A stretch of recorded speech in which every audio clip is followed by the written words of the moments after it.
"The marriage is over," the Duke of Ravenshire announced before the entire royal court. "Lady Eleanor will surrender her title, so I may marry Princess Katerina and secure peace for England." For one stunned heartbeat, no one moved. Then whispers swept through the throne room.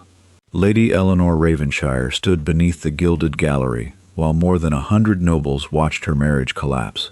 6 months earlier, many of those same men had praised her command of foreign law, her fluency in 4 languages, and her tireless work on the peace treaty now displayed beside the throne. Nathaniel stood before her in his ceremonial uniform. Princess Katerina waited at his right hand, dressed in silver silk and Volenian diamonds. Eleanor looked only at her husband. "You promised to speak with me privately. I could not risk further delay." "Then you had already decided." Nathaniel's silence gave her the answer. The royal chancellor approached, carrying a velvet cushion. "Your diplomatic seal, my lady." The silver chain rested against Eleanor's throat. Nathaniel had fastened it there 8 years ago after she successfully renegotiated the grain agreement that saved Ravenshire's northern tenants from starvation. He had called her his wisest counselor that night. Now he watched as a court official reached for it. Eleanor removed the chain herself. When she placed it upon the cushion, the chancellor pulled too sharply. The silver clasp snapped. Her crimson seal struck the marble floor and rolled toward the treaty table. A drop of hot wax fell from a nearby candle, splashing across the final page of the document. Eleanor bent to retrieve the seal. That was when she saw it. Nathaniel's signature appeared in ordinary black iron ink. The king's mark had been written in the same pigment. Yet beneath Princess Katerina's signature ran a thin blue shadow, as though another line had once existed beneath it. Eleanor's fingers stopped above the page. The original treaty had contained no blue ink. "Do not touch that," Katerina said. Her voice was calm, but her gloved hand tightened around her fan. Eleanor rose slowly. "This is not the final draft I prepared." Nathaniel's expression hardened. "Not today, Eleanor. The lettering on the last page has been altered." Several ministers turned toward the document. Katerina gave a soft, wounded laugh. "Your Grace, I warned you she might attempt to discredit the agreement. I am trying to prevent you from signing a fraudulent treaty." "You are trying to prevent the wedding," Nathaniel replied. His words struck more deeply than the public rejection. For 12 years, Eleanor had advised him on every estate contract and political alliance. She had detected forged shipping licenses, exposed a customs conspiracy, and negotiated the return of English prisoners from Volenia.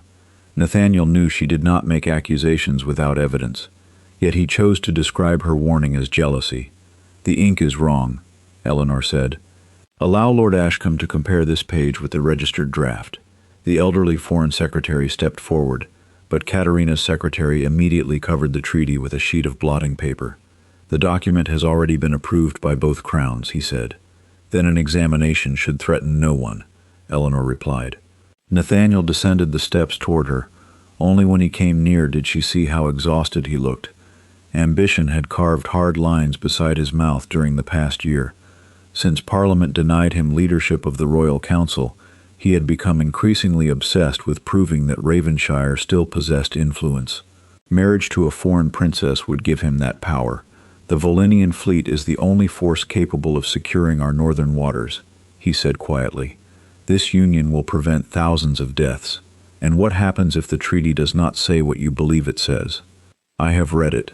"You read the English text. Did you compare the Volenian counterpart?"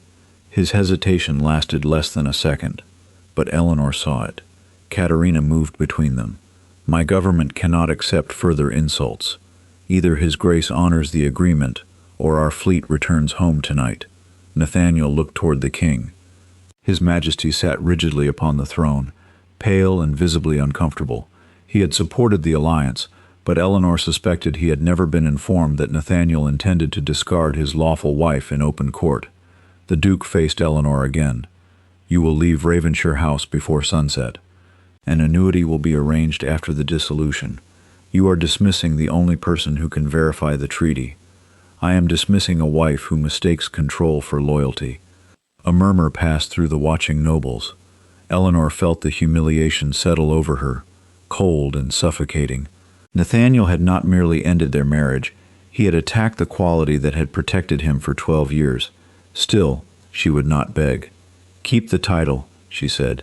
"Keep the house and the applause, but examine that ink before you place England beneath your ambition." For the first time, Nathaniel flinched. Eleanor turned and walked from the throne room without lowering her head. By midnight she had lost her apartments, her authority, and the husband who had once trusted her judgment above his own. She was permitted to take 2 trunks from Ravenshire House. Everything else, including her diplomatic correspondence, was declared the property of the Duke.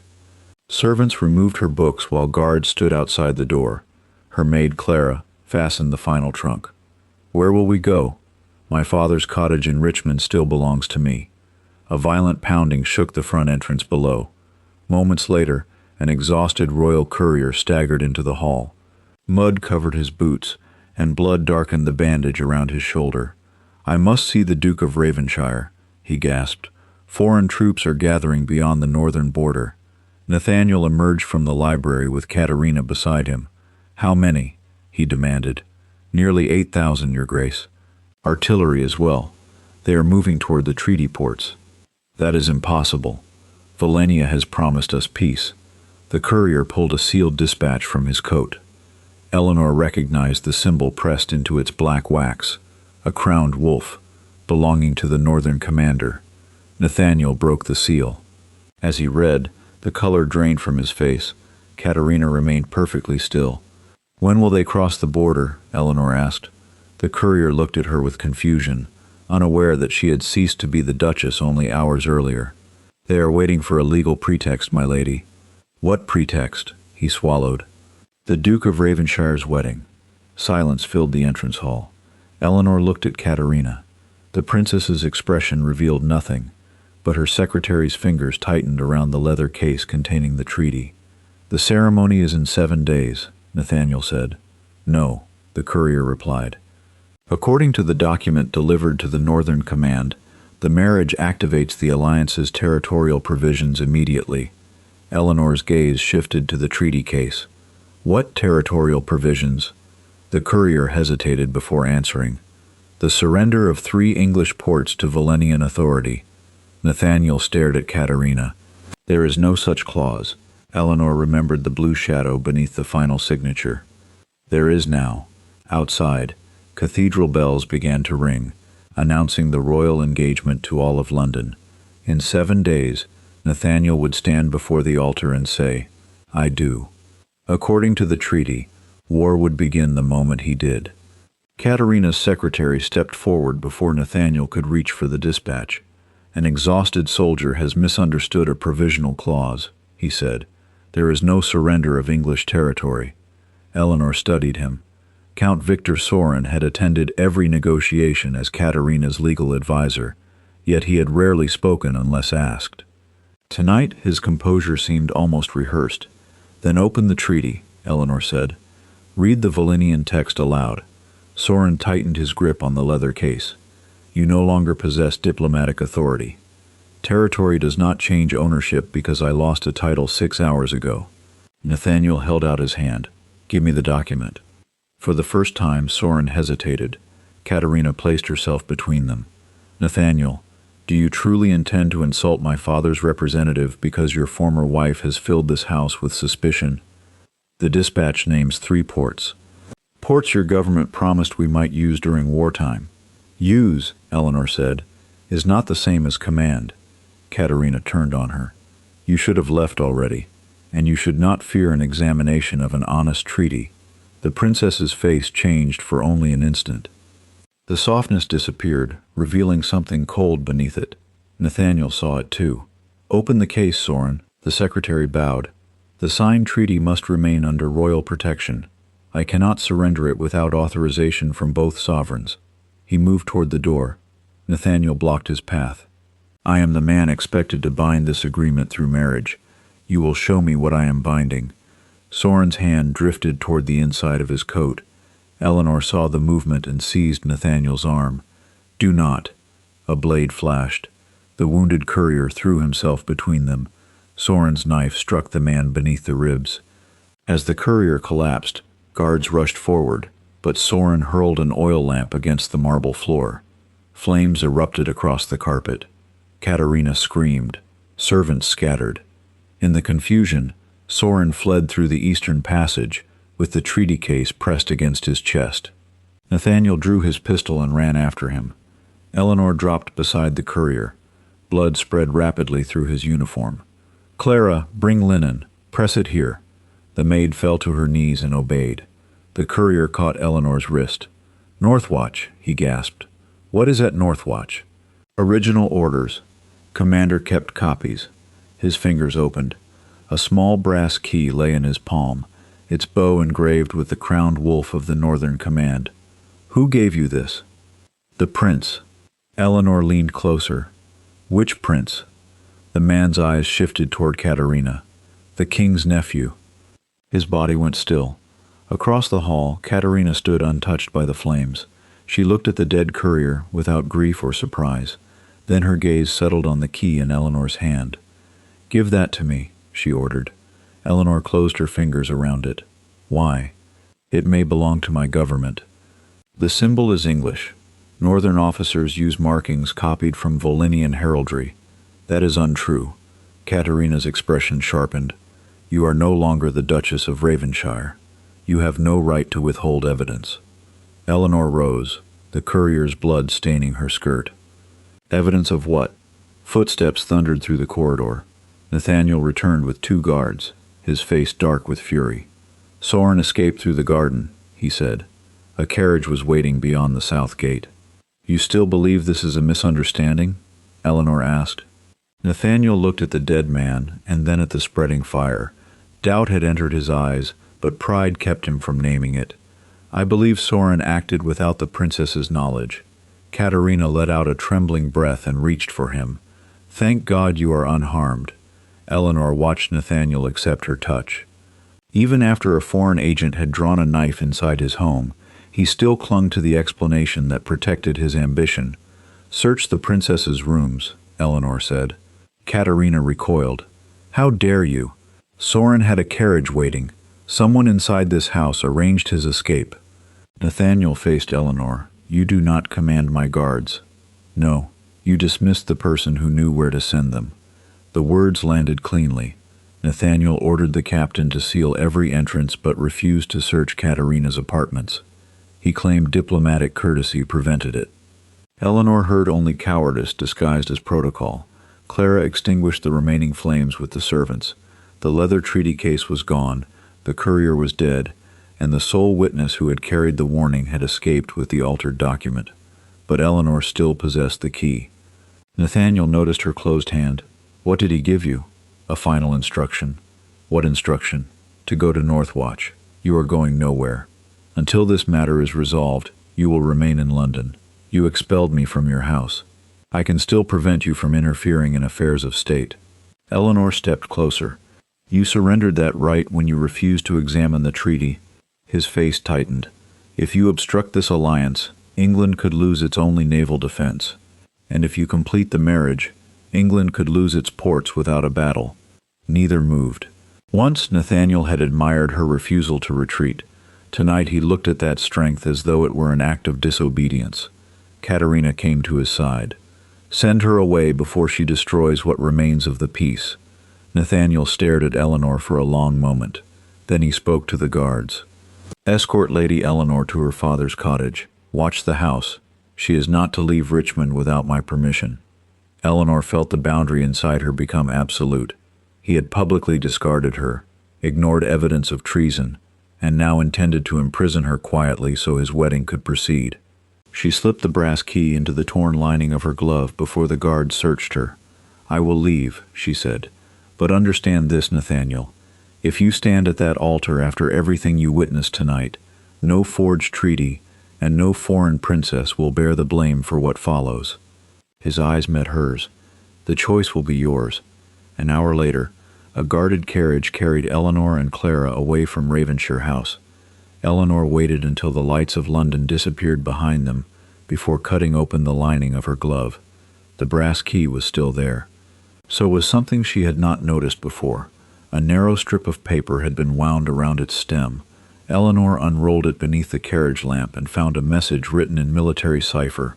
Do not trust the king's counsel. Northwatch has already fallen. Find Prince Edmund before the wedding, or England will crown the wrong heir. At that moment, the carriage slowed. Clara lifted the curtain.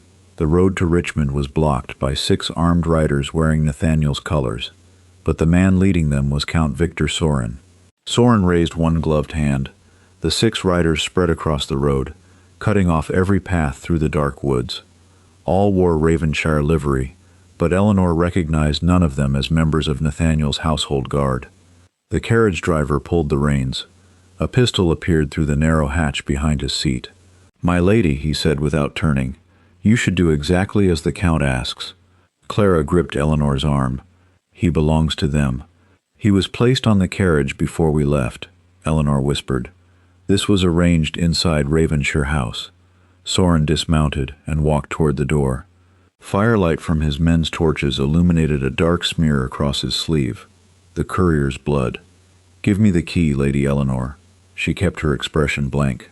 "What key?" "The soldier placed something in your hand before he died. You searched the wrong woman. Princess Katerina took it from me." Sorin smiled. "Her Highness would never allow such an object to remain in your possession." The answer confirmed more than he intended. Katerina knew what the key opened, and Sorin still believed Eleanor carried it. He reached for the carriage latch. Eleanor kicked the door outward. The heavy wooden panel struck his shoulder and sent him staggering into the road. At the same instant, Clara threw the carriage lamp through the open hatch. It shattered beside the driver, showering his coat with burning oil. He screamed and dropped the pistol. "Run!" Eleanor shouted. They leaped from the opposite side of the carriage and plunged into the woods. A shot cracked behind them. Bark exploded from an oak beside Eleanor's head. Clara stumbled over a root, but Eleanor caught her before she fell. They scrambled down a steep bank while men crashed through the undergrowth above. "Where are we going?" Clara gasped. "To the river. You cannot swim in that dress." "I do not intend to." Eleanor had traveled this road often during her father's final illness. Less than half a mile ahead stood an abandoned toll house beside an old ferry crossing. If the ferry boat remained tied beneath the landing, the current could carry them beyond the rider's reach. Another shot echoed between the trees. They reached the toll house moments before the first pursuer emerged onto the bank. The ferry was still there, but its rope had been cut. It drifted 20 feet from shore, turning slowly in the black water. Clara stared at it. Now what? Eleanor pulled her into the toll house and barred the door.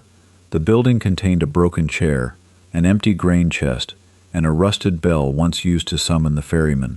There was no rear exit. Boots approached outside. Sorin's voice carried through the wood. "You have nowhere left to go." Eleanor examined the bell rope. It ran through a hole in the ceiling, attached to a corroded iron cable stretched across the river. "Help me with the chest." Together, they shoved the heavy grain box beneath the cable. Eleanor climbed onto it and cut the rope with Clara's sewing scissors. The bell crashed to the floor. Eleanor tied the remaining rope around Clara's waist, looped it over the overhead cable, and secured the other end around herself.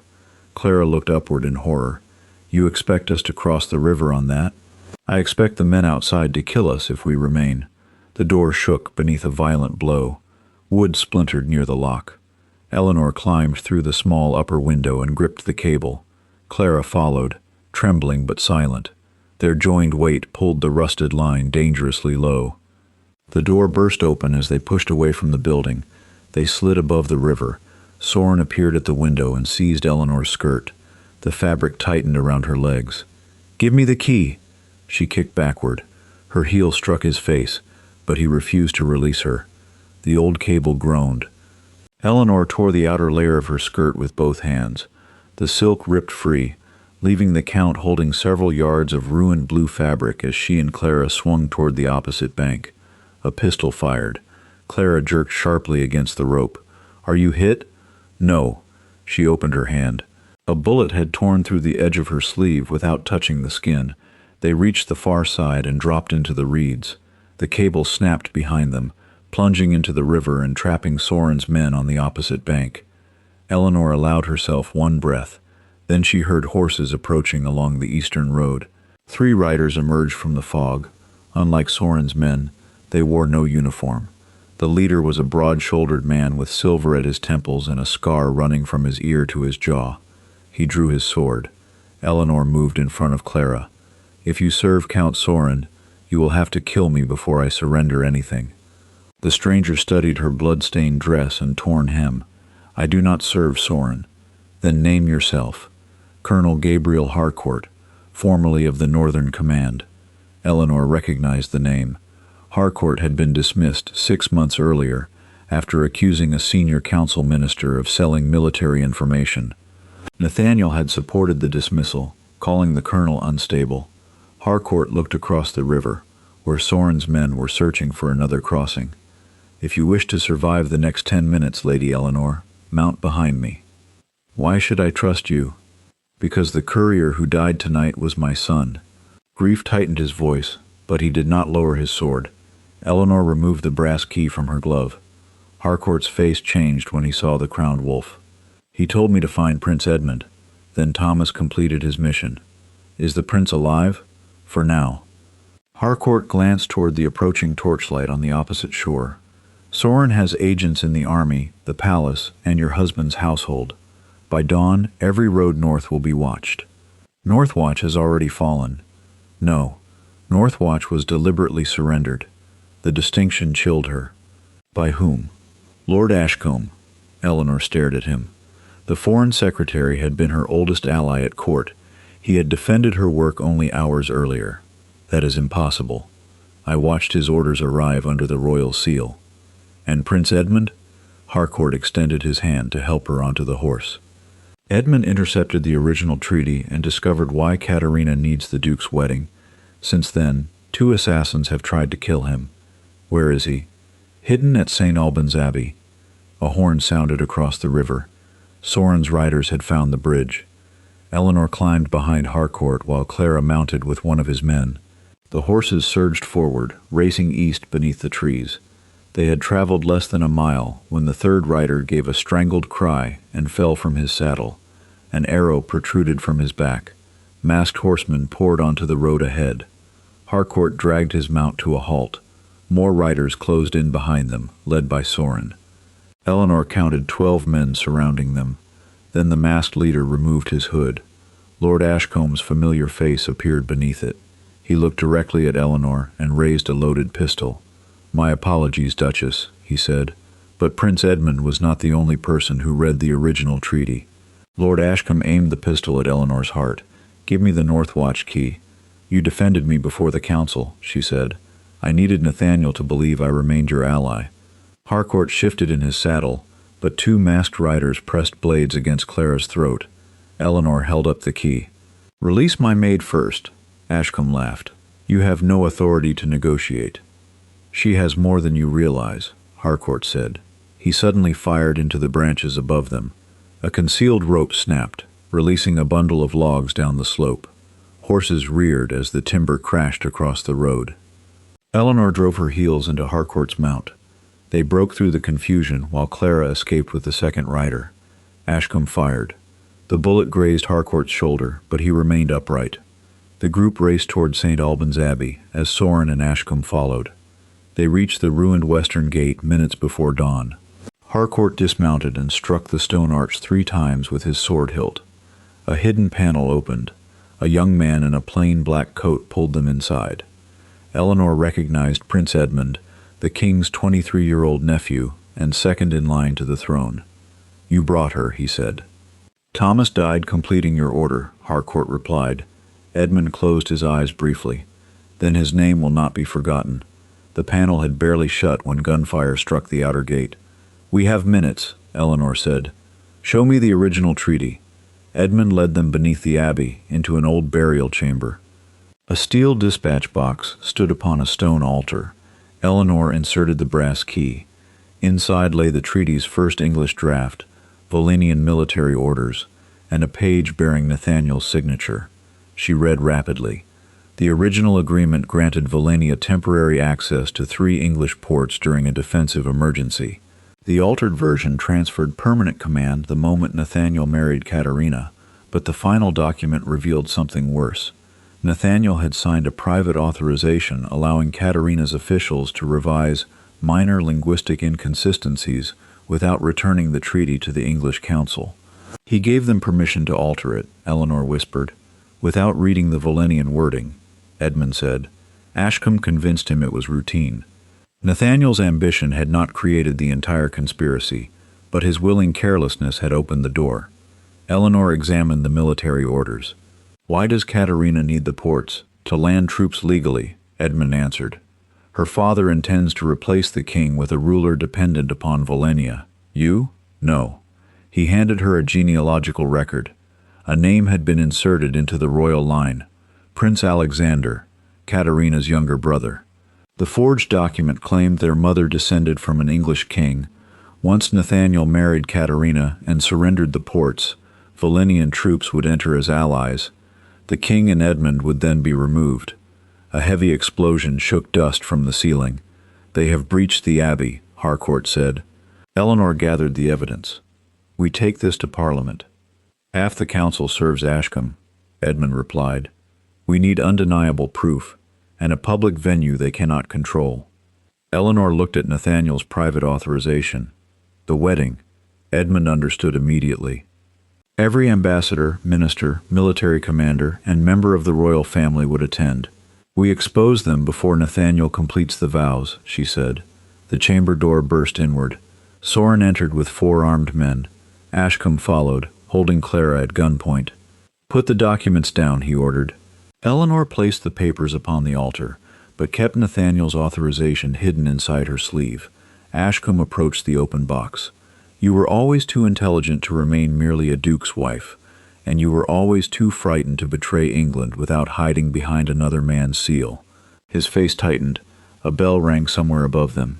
Once, twice, then the abbey filled with the thunder of marching boots. Ashcombe smiled. The royal guard has arrived. Relief flashed across Edmund's face, until Ashcombe added, They came to arrest Prince Edmund for treason. Royal guards flooded the burial chamber. Their commander, Captain Roland, aimed his pistol at Prince Edmund. By order of His Majesty, you are under arrest for conspiring with Volenia. The order is forged, Eleanor said. Roland produced a warrant bearing the royal seal. Lord Ashcombe delivered it himself. Of course he did. Ashcombe took the dispatch box from the altar, while Sorin bound Harcourt's injured arms.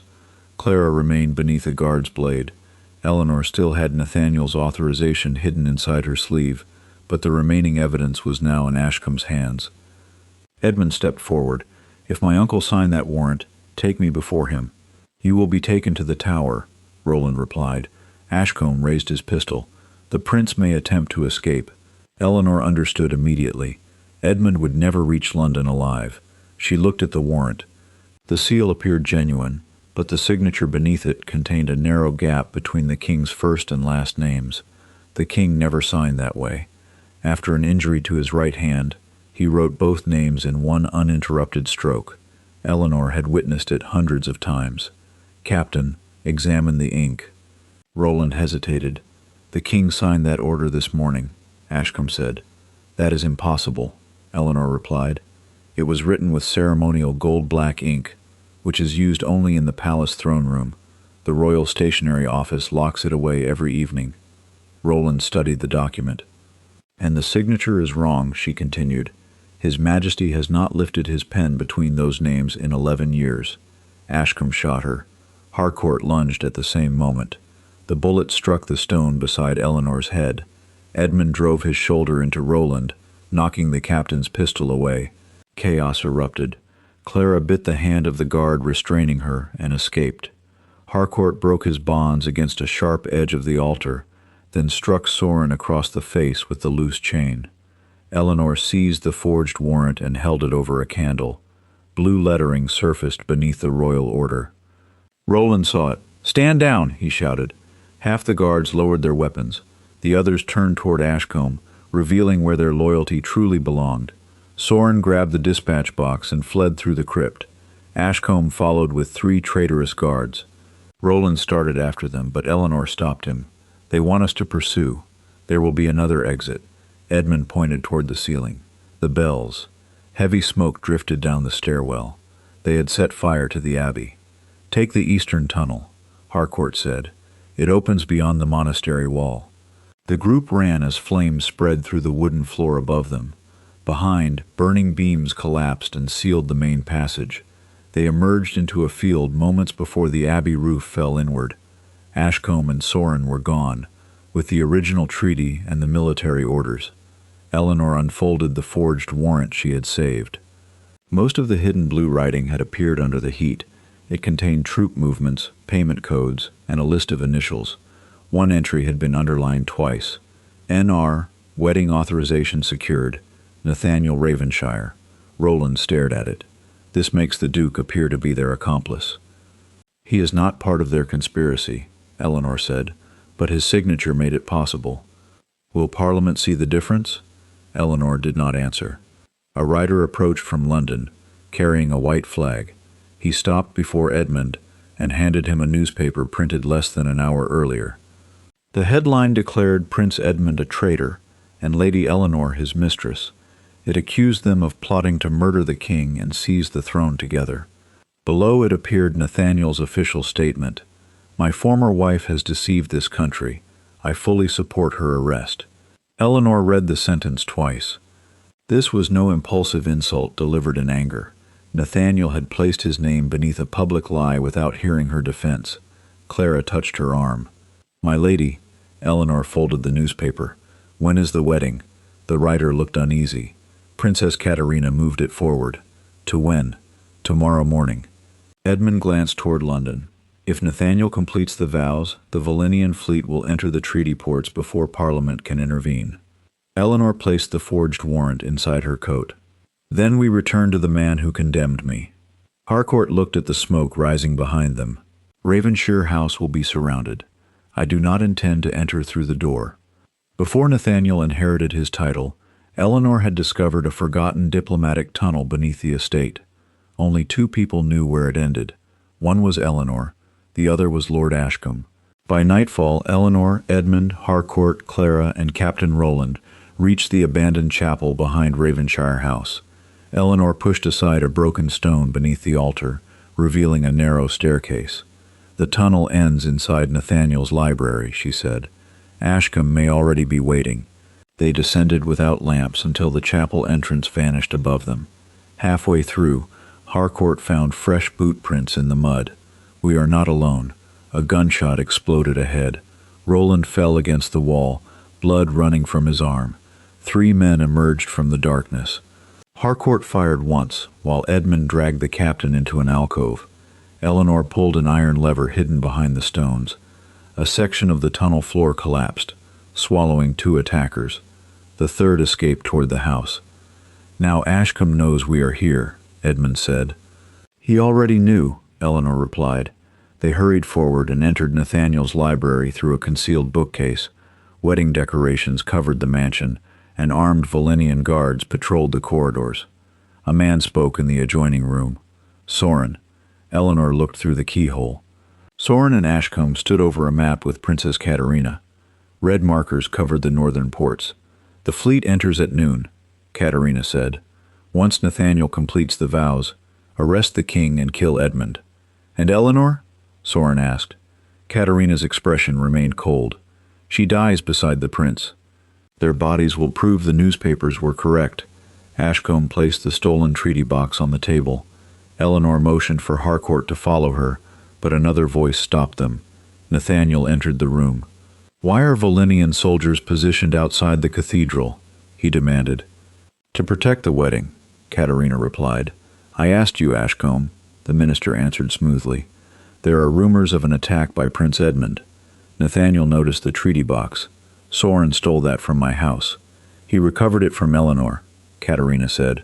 "She intended to deliver it to Edmund." "Open it." Katerina approached him. "Nathaniel, open it."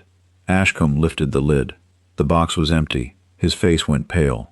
Sorin drew his pistol, but Eleanor emerged from the library and aimed Roland's weapon at his chest.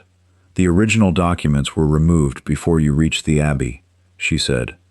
It was a lie, but Sorin glanced instinctively at Ashcombe. Nathaniel stared at Eleanor. "You are supposed to be under arrest, and you are supposed to be marrying for peace. Katerina seized a knife from the table and held it against Nathaniel's throat. Volenian soldiers rushed into the room. "Drop the pistol," she ordered. Eleanor obeyed. Harcourt and Edmund were dragged from the passage moments later. Nathaniel looked at the prince, then at the armed foreigners inside his home. The certainty finally vanished from his face. "What have I done?" he whispered. "You signed what ambition placed before you," Eleanor answered. "Then you silenced everyone who warned you." Sorin struck Harcourt and forced the prisoners to their knees. Katerina took Nathaniel's ceremonial wedding coat from a chair and placed it over his shoulders. "You will attend the cathedral tomorrow," she said. "You will complete the vows before England and every foreign ambassador." "And if I refuse?" She smiled. Two soldiers brought Clara into the room. A third dragged in Nathaniel's younger sister, Lady Margaret, with a pistol pressed against her head. Then both women die first. Eleanor saw Nathaniel's horror, but she offered him no comfort. His choices had given Katerina the guards, the house, and the authority now being used against them. The princess turned to Sorin. "Lock Eleanor beneath the cathedral. At noon, let her hear her husband surrender England." Sorin imprisoned Eleanor, Edmund, Harcourt, Clara, and Lady Margaret in an old burial vault beneath the cathedral. Captain Roland was taken elsewhere. Nathaniel remained under guard at Ravenshire House, forced to prepare for the wedding. Above the vault, workers arranged flowers and candles for the ceremony that would surrender England. Harcourt examined the iron door. 2 guards outside, another 4 at the stairs. Edmund searched the walls. No passage. "There is always a passage beneath an old cathedral," Eleanor said. She studied the tombs until she found a Volenian symbol carved into one stone, a crowned falcon identical to the watermark beneath the altered treaty. This vault was prepared before Katerina arrived in England. Harcourt pushed the tomb aside. Behind it lay military uniforms, rifles, and barrels of gunpowder. Margaret stared at them. "They intend to destroy the cathedral." "After the vows," Eleanor said, "the explosion will kill the king, Edmund, Parliament's leaders, and every witness." Katerina would blame the attack on Eleanor's supposed conspiracy, leaving Volenian troops to restore order. Clara pointed toward the ceiling. "That chain controls the funeral lift. The mechanism had once raised coffins into the cathedral." Harcourt climbed onto Edmund's shoulders and cut its rope. The counterweight crashed, tearing open a narrow shaft. A guard unlocked the door after hearing the noise. Eleanor hid beside the entrance. When he stepped inside, she struck him with the brass key. Harcourt seized his pistol, and Edmund overpowered the second man. They climbed through the shaft one at a time. Eleanor emerged behind the altar as bells announced the arrival of the royal procession. Hundreds of guests filled the cathedral. Soldiers guarded every exit. Nathaniel stood at the front in his ceremonial coat.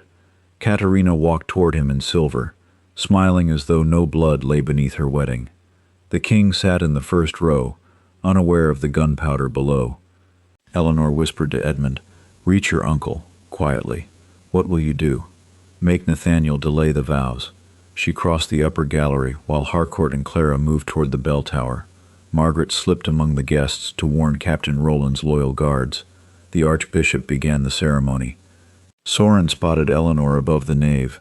He raised his pistol. She ducked as the shot shattered a marble angel. Panic swept through the cathedral. Volenian soldiers slammed the doors shut. Katerina seized Nathaniel's hand. "Continue the vows." Nathaniel saw Eleanor in the gallery. For one terrible moment, he hesitated between her warning and the political power still within his reach. Eleanor held up the hidden authorization bearing his signature. "They will kill everyone after you say 'I do.'" Katerina pressed a small pistol against his ribs beneath her bouquet. "Speak," she whispered.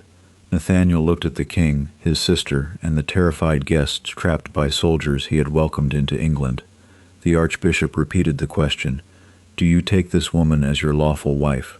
Nathaniel drew a slow breath. "No." Katerina fired. Eleanor saw blood spread across his white ceremonial coat as he collapsed beside the altar. At the same instant, Sorin ran toward the burial vault carrying a burning torch. "The gunpowder," Harcourt shouted. Eleanor leaped from the gallery staircase and intercepted him near the crypt entrance. Sorin struck her across the face, but she clung to his arm as the flame dropped closer to the open shaft. Harcourt fired. The bullet knocked the torch from Sorin's hand. It fell into the darkness. For one breath, nothing happened. Then an explosion tore through the floor beneath the cathedral. The blast threw Eleanor across the nave. Stone cracked beneath her. Smoke and dust swallowed the altar, while guests screamed and rushed toward doors still held by Valenian soldiers. But the cathedral remained standing. The powder was damp, Harcourt shouted. Only one barrel ignited. They had seconds before the flames reached the others. Eleanor forced herself up. Blood ran from her temple, and her left arm throbbed, but she could still move. Nathaniel lay beside the altar with Margaret pressing fabric against his wound. Katerina's bullet had entered below his shoulder. He was alive. Eleanor turned away from him and ran toward the crypt. Sorin blocked the stairs. She struck his wounded hand with the brass key, making him drop his pistol. Harcourt seized him, while Eleanor descended through the smoke. Flames crawled toward the remaining barrels. Clara appeared behind her, carrying water from the baptismal basin. Together they soaked the nearest powder trails. Edmund and 2 royal guards dragged the barrels away from the fire.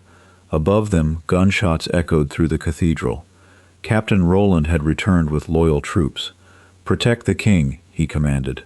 Valenian soldiers fought toward the altar, but English guards closed around the royal family. Margaret took Nathaniel's discarded pistol and fired at a man aiming for Edmund. Within minutes, Roland's forces controlled the main doors. Katerina had disappeared. Eleanor climbed from the vault and saw a strip of silver fabric caught on the entrance to the royal vestry. "She is going for the king's carriage tunnel." Edmund followed her through the narrow passage. They reached the underground stable as Katerina mounted a black horse. The stolen treaty box hung from her saddle. "Stop!" Edmund shouted. Katerina fired. The bullet struck the lantern beside him, plunging the tunnel into darkness. Hooves thundered away. Eleanor grabbed the nearest horse and pursued her. They burst into daylight behind the cathedral. Katerina raced toward the Thames, where a Valenian boat waited beside the royal dock. If she reached the fleet with the treaty, she could claim Nathaniel had completed enough of the ceremony to activate its terms. Eleanor urged her horse faster. At the edge of the quay, she drew level with Katerina and seized the leather strap around the treaty box. The princess slashed at her with a small blade. "You were supposed to disappear quietly," Katerina hissed. "You chose the wrong wife to discard." Eleanor pulled hard. Both women fell from their horses onto the wet stones. Katerina recovered first and raised the knife. Before she could strike, Nathaniel's authorization slipped from Eleanor's torn sleeve. The princess froze. "So you kept it. It proves how you altered the treaty. It proves your husband permitted the alteration." "He permitted linguistic corrections, not treason. Parliament will not care about the difference." Katerina lunged. Eleanor caught her wrist and drove it against the key until the knife fell. Katerina reached for the treaty box, but Edmund and Roland arrived with armed guards. "Princess Katerina," Edmund said, "you are under arrest for treason and attempted regicide." She laughed. "You have no original treaty." Eleanor opened the stolen box. It was still empty. Katerina's confidence returned, until cathedral bells began ringing in a rapid military pattern. Harcourt appeared at the top of the quay holding several documents blackened by smoke. "I removed them before we entered the abbey," he said. "I expected Ashcombe to seize the box." Eleanor had lied in Nathaniel's library, but Harcourt had made the lie true. The original treaty had survived. Katerina was taken away in chains while Valenian ships waited beyond the harbor, their cannons facing the city. Then a royal messenger arrived. "Lady Eleanor, the Duke is asking for you."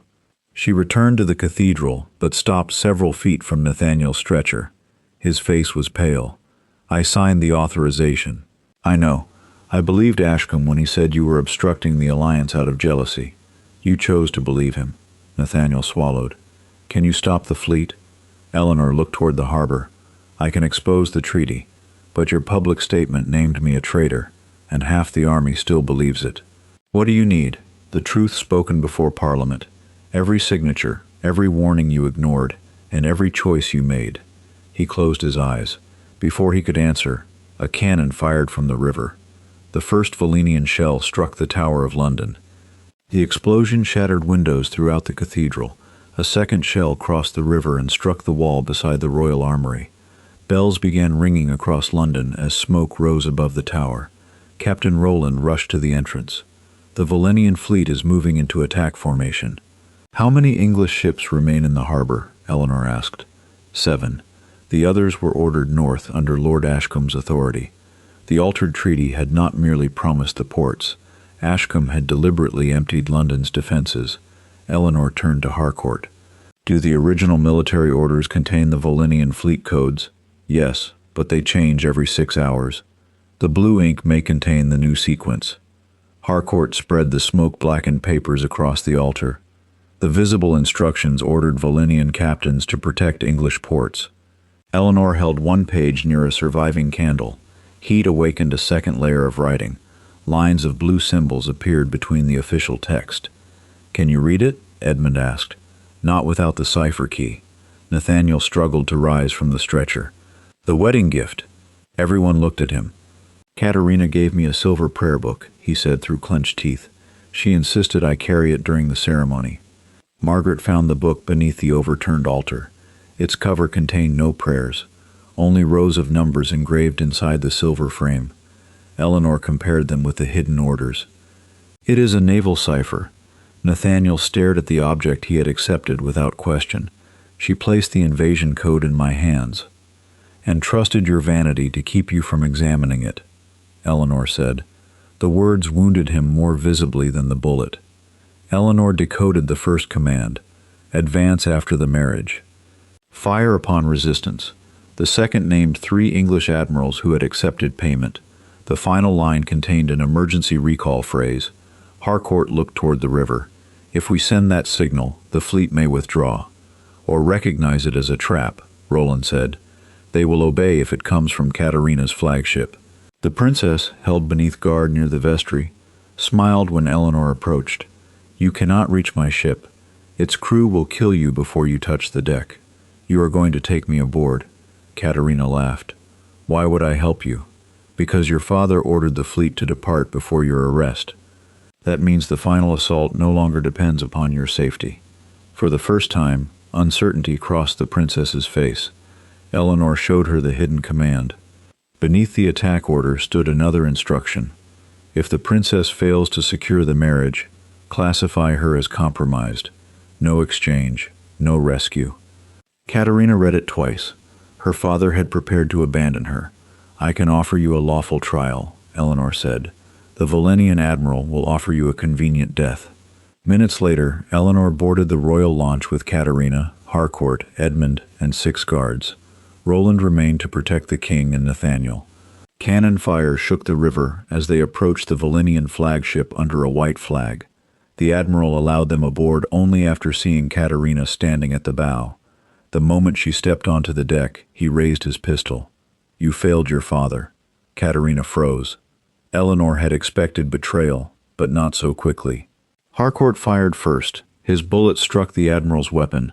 Fighting erupted across the deck while Eleanor ran for the signal mast. A Volenian officer seized her injured arm. Pain blinded her, but she drove the silver prayer book into his throat and pulled the signal rope. Harcourt shouted the decoded sequence. Blue flags rose above the mast. Royal command: cease fire. Withdraw beyond English waters. Nearby ships lowered their cannons. Then the admiral recovered his pistol and aimed at Eleanor's back.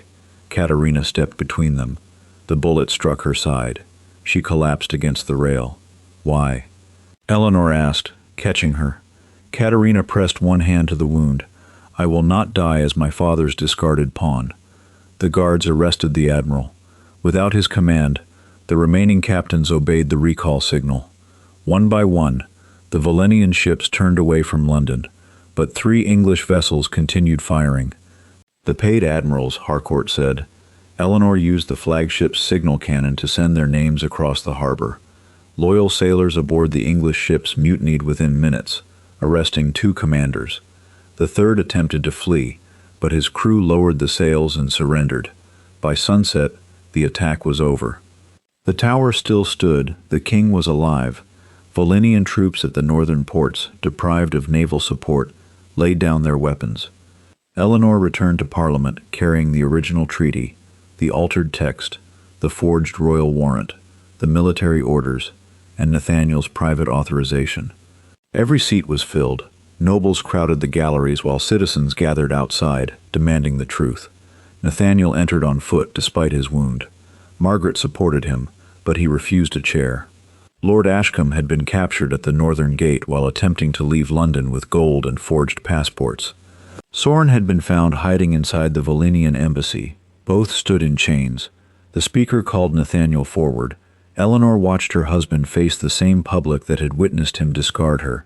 He could still claim deception. He could say Katerina manipulated him, or Ashcombe forged his consent.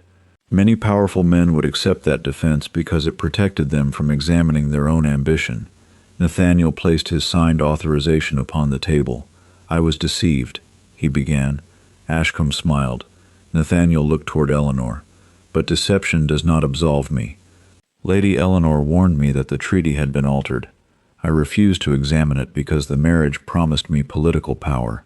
The chamber became silent. "I removed her authority, expelled her from our home, and publicly named her a traitor. I placed foreign guards inside an English estate. I signed permission for revisions I had not read.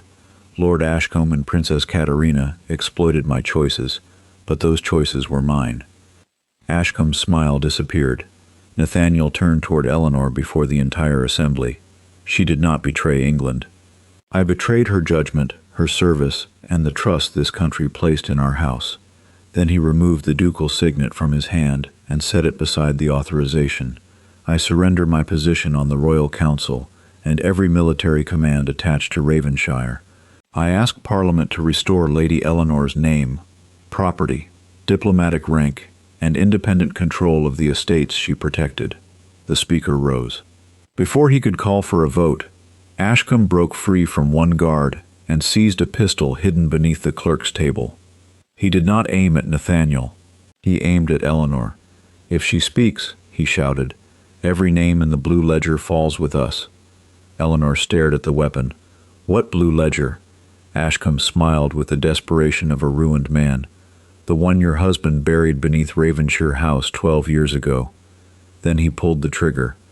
Nathaniel stepped between Eleanor and the pistol. The shot struck his already wounded shoulder and spun him to the floor. Captain Rowland seized Ashcombe before he could fire again. "Where is the blue ledger?" Eleanor demanded. Ashcombe laughed as the guards dragged him away. "Ask your husband." Nathaniel pressed a hand against the blood soaking his coat. 12 years ago, my father ordered me to hide an account book beneath Ravenshire House. He said it contained payments made to protect the crown during the war. And you never opened it? I obeyed him because learning the truth might have destroyed the name I expected to inherit. It was the same weakness that had enabled Katerina. Nathaniel preferred ignorance whenever knowledge threatened his ambition. "Show me where you buried it." They returned to Ravenshire House under armed escort. Nathaniel led Eleanor into the old wine cellar and removed a stone beneath the northern wall. Inside lay a blue leather ledger wrapped in oilcloth. Eleanor opened it. The accounts recorded payments made by Nathaniel's father to Ashcombe, 3 admirals, Volinian agents, and several members of Parliament. The conspiracy had begun years before Katerina arrived. Ashcombe had engineered border conflicts, weakened English defenses, and waited for a powerful nobleman vain enough to sign away scrutiny. Nathaniel's marriage provided the final instrument. One entry caught Eleanor's attention, a payment for diplomatic stationery, followed by the initials of Ravenshire's former steward. The man had stolen samples of Eleanor's signature and arranged the alteration of the treaty. The blue shadow beneath Katerina's name came from heat-sensitive Volinian ink.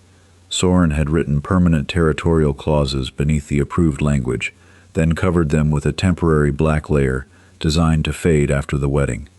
Eleanor carried the ledger directly back to Parliament. This time no one interrupted her. She placed every piece of evidence in order: the original treaty, Nathaniel's authorization, the altered military commands, the false warrant against Edmund, the naval cipher, and the blue ledger. She explained how Ashcombe had emptied the ports, framed Edmund, and used Katerina's marriage to give foreign troops legal entry. She named each official who accepted payment and proved when, how, and why every document had been altered. By midnight, Parliament revoked the treaty unanimously. Lord Ashcombe was convicted of treason, stripped of his properties, and sentenced to life imprisonment. Sorin and the paid admirals faced military tribunals. Katerina, recovering under guard, agreed to testify against her father in exchange for a public trial rather than secret extradition. Volenia denied involvement, but the surviving orders bore its royal seal. Facing exposure and the loss of its fleet commanders, its government withdrew every soldier from English territory. Prince Edmund's innocence was proclaimed throughout the country. Then Parliament addressed Eleanor. Her diplomatic rank was restored. Every newspaper that printed Nathaniel's accusation was ordered to publish a correction on its front page. The Richmond cottage, her inheritance, and half the unentailed Ravenshire estates were placed under her independent ownership. The king appointed her chief commissioner for foreign treaties, with authority to create a new office where no agreement could be altered without examination by independent translators. Nathaniel received no such restoration. He resigned from the royal council, surrendered command of the northern ports, and transferred the estates Eleanor had saved into a trust controlled by her and the tenants. He sold his London properties to compensate the families of the courier, the soldiers killed at Northwatch, and the civilians injured during the attack. His title remained, but its political power was gone. 3 months later, Eleanor stood once more in the royal throne room. The broken silver chain from the opening humiliation rested upon a velvet cushion. The chancellor had offered to repair it, but she refused. Instead, the king presented her with a new seal bearing her own name rather than Nathaniel's crest. Nathaniel watched from the last row. After the ceremony, he approached her without attendants. "I once said you mistook control for loyalty," he said. "The truth is that I mistook obedience for love." Eleanor did not rescue him from the silence. "I cannot undo what I did," he continued. "I signed the public confession. I have withdrawn my petition for dissolution, so the decision belongs entirely to you. If you want a formal separation, I will not contest it. You finally understand that remorse does not create a right to forgiveness. Yes. Why did you step in front of Ashcombe's pistol? Because protecting you was right, not because I expected it to purchase anything." Eleanor studied him. He had changed, but change did not erase the moment he chose power over her truth. "I will not return to Ravenshire House." Pain crossed his face, yet he bowed. "I understand. Our marriage will remain legally separated. What you become now is your responsibility, not mine." She placed the broken chain in his hand. "Keep this. Remember the cost of refusing to look closely." Eleanor left the throne room alone, carrying her new seal. Outside, Clara, Harcourt, Edmund, Margaret, and the courier's father waited beside a carriage marked with the emblem of the new treaty commission. No ducal crest appeared upon its door. Eleanor climbed inside and opened the first document awaiting her judgment. Before signing, she examined the language, the ink, and every page beneath it. Then she pressed her own seal into the wax.